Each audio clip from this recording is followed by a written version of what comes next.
The Retroactive Deck. Act 1.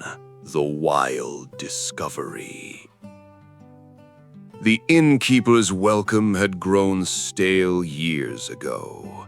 Pull up a chair by the hearth. Hearthstone brew would boom, a pre-recorded loop of aggressive hospitality that now only served to remind me how late it was and how alone I was.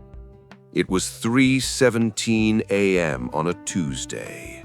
The stream had ended 4 hours ago, my viewer count dwindling from a respectable 4 figures down to the dedicated insomniacs and European early risers before I finally cut the feed. I should have gone to bed. Instead, I was still sitting in the blue-lit cavern of my studio, bathed in the glow of 3 monitors, chasing the dragon of a forgotten meta. I'm a content creator. That's the polite term.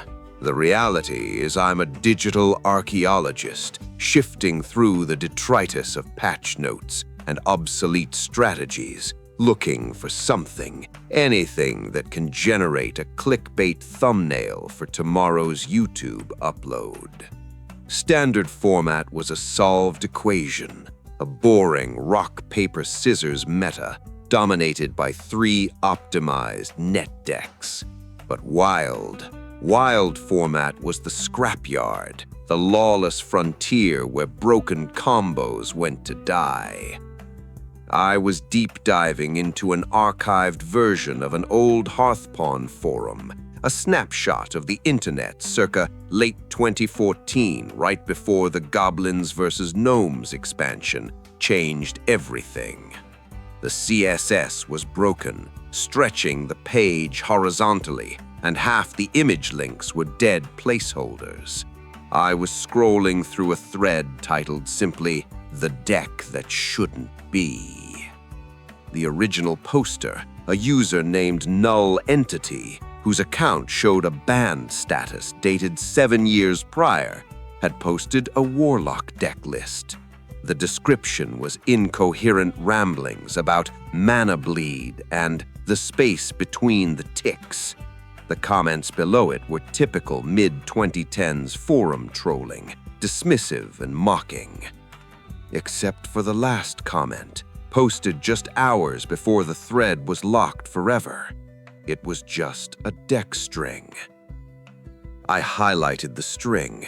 It was unusually long, gibberish characters that didn't seem to conform to the modern encoding standards.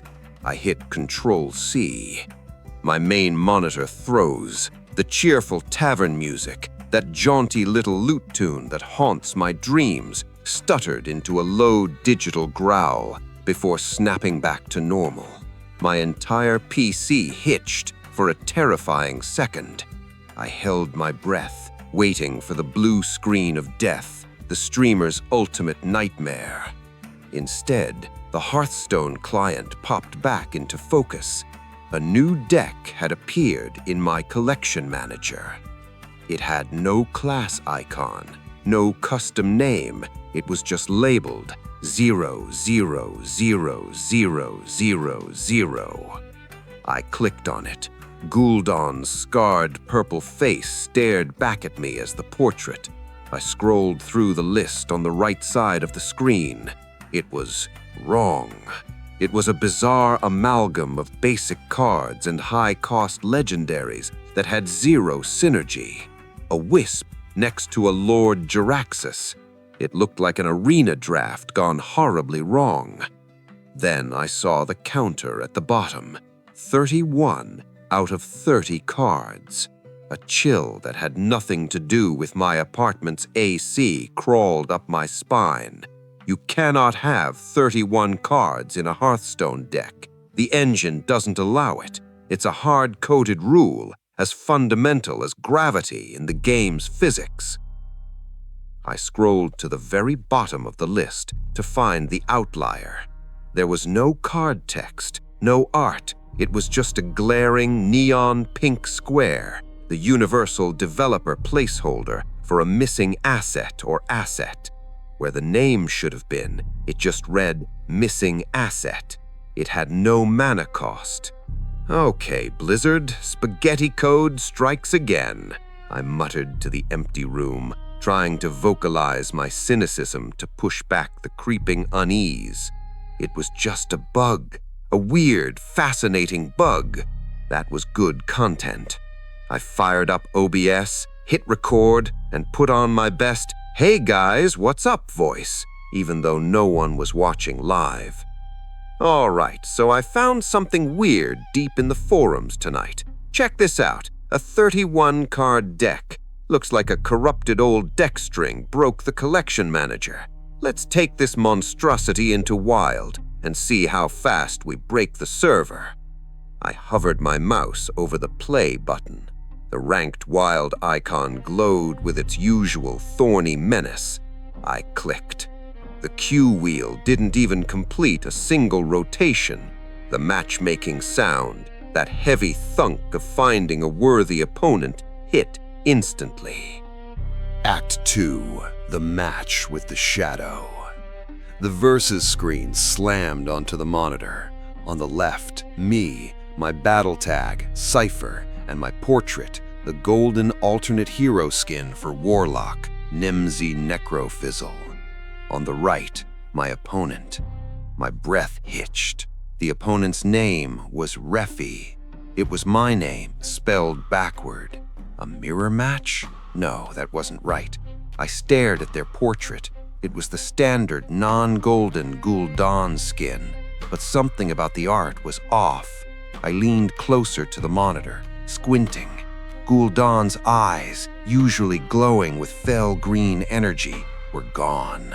Where the eyes should have been, there were just two digitized black squares, devoid of pixel information, like someone had taken a Sharpie to the original art file. Okay, weird bot name, weird graphical glitch, I narrated, my voice sounding thinner than usual in my headphones. Someone's having fun with custom client mods, maybe?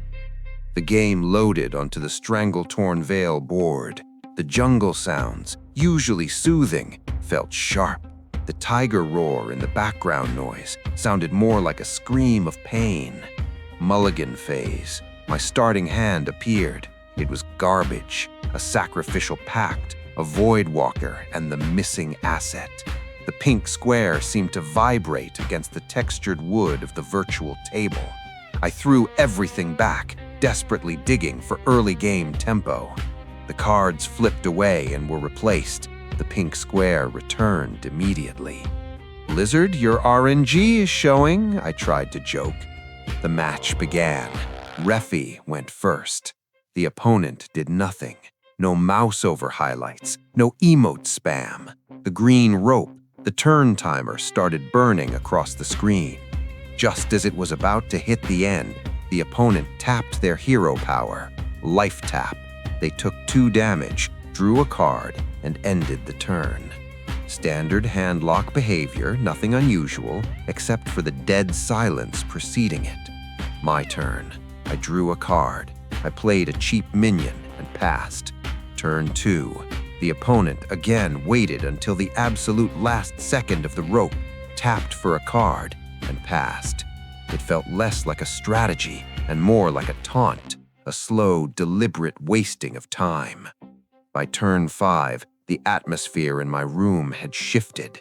The silence between the game sounds felt heavy, pressurized. I was sweating, my hands slick on the mouse. The opponent hadn't played a single card, just tapped, drawing closer and closer to death with every turn. I looked at the history bar on the left side of the screen, the vertical log that tracks every action taken in the game. My heart hammered against my ribs. The history bar was wrong. The top entry showed my last turn, playing a Twilight Drake. Below that, the opponent's life tap. But below that, in the slots reserved for turns that had already happened, were icons for cards that hadn't been played yet.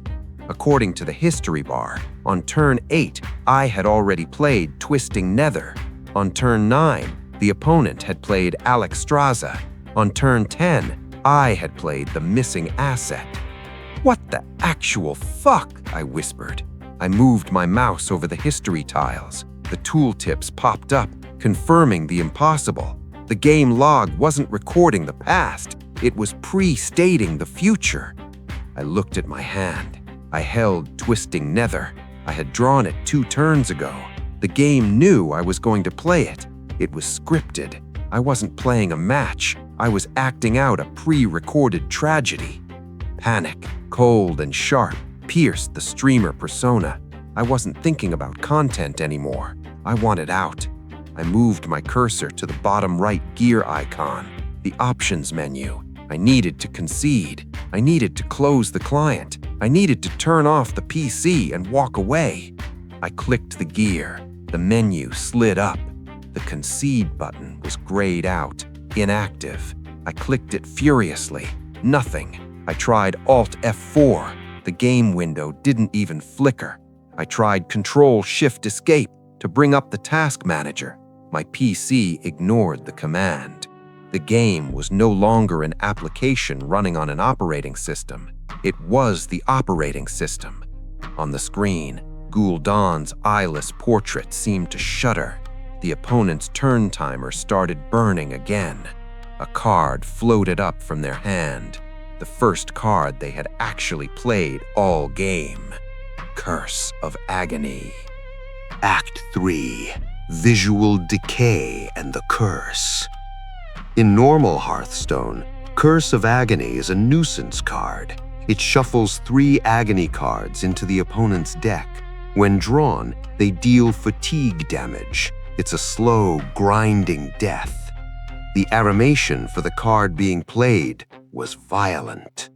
Usually, purple energy swirls and shoots into your deck. This time, the card didn't just cast a spell. It seemed to physically erupt from the opponent's side of the board. A blast of sickly, dark light shot towards my deck slot. Where the digital energy hit the cards on my screen, the pixels screamed. It wasn't a clean animation.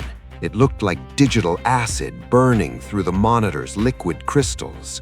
A cluster of dead pixels appeared on my screen where the curse landed, a permanent black smudge that hadn't been there seconds before. I recoiled from the desk, staring at the physical damage on my expensive 4K monitor. "No way," I breathed. That's hardware damage." The history bar updated. It didn't just add the new turn, it rewrote the previous ones. The entry for my turn 4 Twilight Dragon, the icon warped.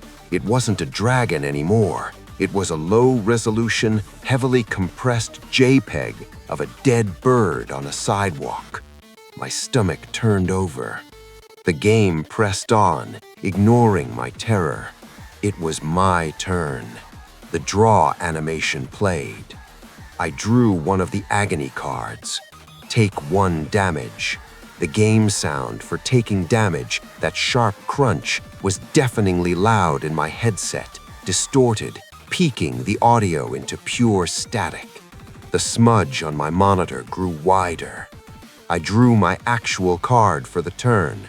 It should have been a mountain giant. I knew my deck tracker. I knew what was coming. The card that slid into my hand was an 8/8 minion costing 12 mana, but the name text was garbled Unicode junk. And the art. Oh God, the art. It wasn't a fantasy illustration. It was a grainy, murky photograph illuminated by blue screen light. It showed a man with messy hair, headphones askew, eyes wide with terror, staring blankly forward. It was a webcam photo of me, taken right now. I flinched violently, ripping the headset off and throwing it onto the desk. I looked up at my webcam, perched atop the center monitor. The small white recording light was on, unblinking. I looked back at the screen. The card in my hand, the me giant, shifted. The image on the card updated in real time. The tiny pixelated me on the card was now looking down at the headset on the desk. I wasn't just playing the game was watching me, processing me, and feeding me back into itself as a game piece. The corruption began to spread faster. The intricate wooden borders of the Hearthstone board began to delaminate.